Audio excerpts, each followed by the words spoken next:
Hello, it's Lauren here from You Are Nourished, and I am so excited to be here with you today. Do say hello if you are watching on the replay. Thank you so much for joining me. So I'm going to be here every single week with a brand new series called Weekly Wellbeing, where I'm going to be sharing all my tips and inspiration to help you feel more empowered around food. And I'm going to be sharing all of my top tips around my favorite subjects of nutrition and nourishment, mindset, well-being, self-care, all of that good stuff, all the stuff that you know I love to talk about. So today is all about guilt and how to stop feeling guilty about eating.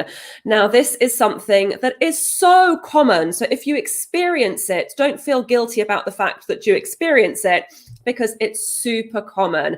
I work with a lot of women who come into my challenges, women who come into my membership, who've come from a background of dieting. And the problem with that, and I've talked about this a lot before, if you've been in my world for a while, this is something I talk about. I'm really anti-dieting for many, many reasons. And one of them is that you are given a strict protocol of foods you're allowed to eat and foods you're not allowed to eat. And if you stray from the very strict path that you've been put on, you're made to feel guilty, you're made to feel terrible. And it starts to become really pervasive in how you speak about food, how you view food, good, naughty, bad, evil, sinful, whatever you want to say, however you want to call it, because what you are doing when you're on a diet is your only measure is a number on a scale. And so if that's not moving, oh gosh, what did I do wrong this week? I ate all the wrong things, etc., etc. So I want to try and encourage you to have a healthier relationship with food. That's what I'm here for. That's what I'm here to help you do.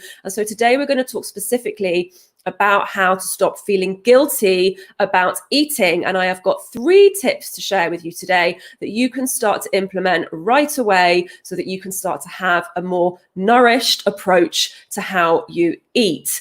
So let's crack on. And if you find these tips useful and you think somebody else would find them useful as well, please do share this video with your friend, comment, like, and let me know that you found it useful. So tip number 1 to help you stop feeling guilty about food, and I just mentioned this briefly, is watch your language. What kind of words are you using to describe your food? How are you speaking to yourself and to other people about food? Is it, naughty, tempting, sinful, shouldn't have that, I really oughtn't, what kind of language are you using around the food that you are eating? And this, like I said, is hugely pervasive in our culture.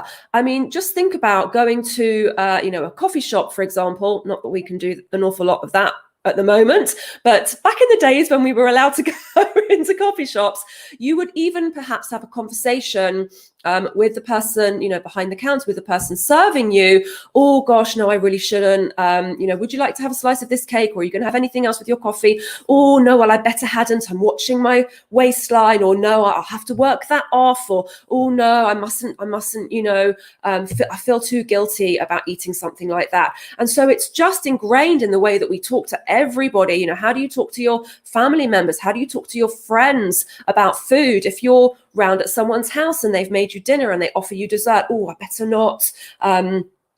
That's a bit naughty. Do you hear where I'm going with this? What kind of language are you using around food?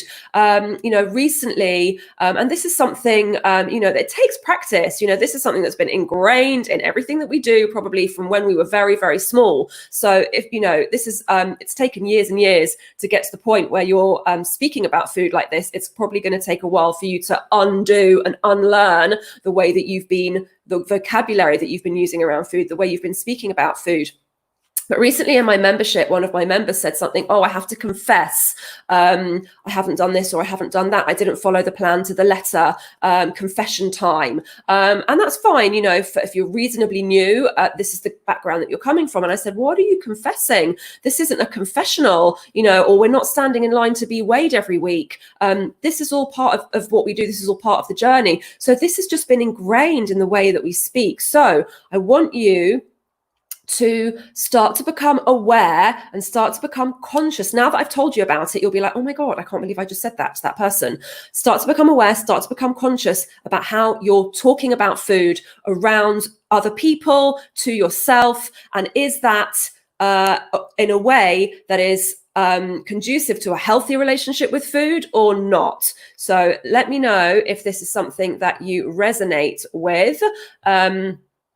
And just start to become conscious, start to become aware of it, okay? Tip number 2, judge foods on nourishment, not a number. Now, this is something, obviously, again, that I speak a lot about in terms of nourishment. Now, for me, nourishment is not just about, is it healthy? Is it kale? Does it have lots of vitamins? For me, nourishment is also about, is it going to bring me emotional nourishment? I'll give you an example. Last night, I went round to one of my best friends. There's 3 of us, and we had a great evening. You know, we're really close, catching up on all the dirt. We had a few glasses of rosé. We had some crisps and dips and a few little nibbles. Was I thinking at that point, oh no, I really mustn't. Oh no, I really mustn't. No, I wasn't. And believe me, this has taken, years to get to that point.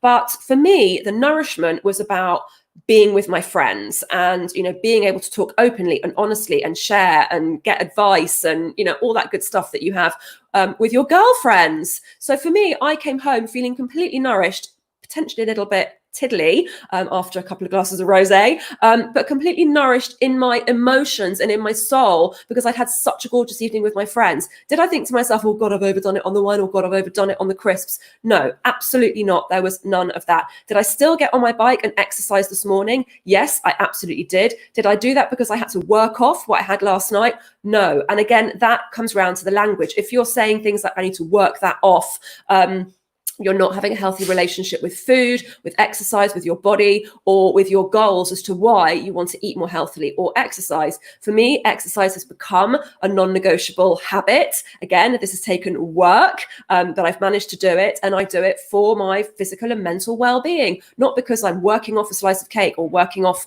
a few crisps that I ate with girlfriends last night. So again, it's all about part of the journey, part of, being more nourished, emotionally and mentally as well as physically. Do I eat really healthy food? Yeah, of course I do. Tried any of my recipes, followed any of my meal plans. They're super nourishing. They're going to make your body work well, but I don't judge them on caloric value or sins, or whether I'm going to track them in some kind of an app, or whether I've got to write it down, or whether I've got to count it up. No, I do not do that at all. Is the food going to nourish me nutritionally? And there's a time and a place for that, absolutely. And obviously all the meals that I recommend are nourishing nutritionally, so that they're going to nourish your body. But what you do outside of that, I'm not going to give you a recipe for crisps and wine, but what you do outside of that to nourish your soul is so different. And that might be a cake, and that might be a bar of chocolate, but is it going to nourish you? So think about how you're choosing your food and how you're judging your foods. Tip number 3, and this does follow on really from number 2, is, does it bring you joy? Are you going to feel joyful after eating this plate of food? I love colourful food. I like to make my food look pretty. Obviously, I do photograph a lot of my food because that's part of what I do, and that makes me feel joyful. I like to spend a little bit of time being intentional about how I present my food on a plate, and use lots of colours so that, yes, it looks appetizing and it brings me joy.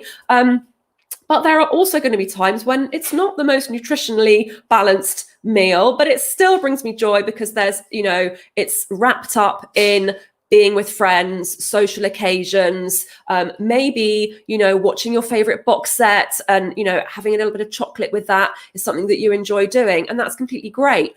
If it's going to not bring you joy from the perspective of it's going to make you feel guilty if you can't have a small bar of chocolate without having, a massive bar of chocolate, and then feel guilty about it afterwards and then beat yourself up about it afterwards, then that's not really bringing you much joy. Can you savor the foods that you're eating and allow them to bring you joy in a way that don't make you feel guilty and bad about yourself and beat yourself up? So I shall recap on the 3 tips, and do let me know if these have been helpful and if you resonate with these. So like I said, tip number 1, What's your language? How are you speaking about food? What vocabulary are you using around food? And is that conducive to having a healthy relationship with food?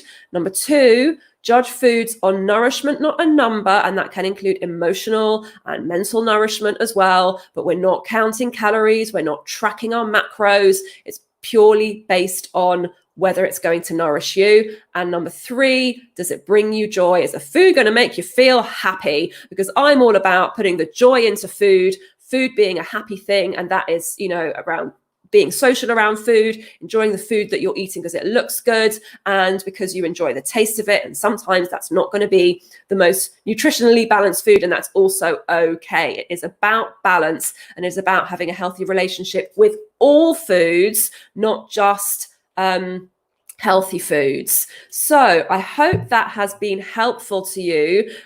Do let me know in the comments if there's anything else you'd like to share, or if that has helped you. And I will be back next week with my second in this weekly series of Weekly Wellbeing, but it's my intention to be here every single week, sharing tips with you. And hopefully you found this helpful, and I will see you on the next one. Have a great day. Take care. Bye.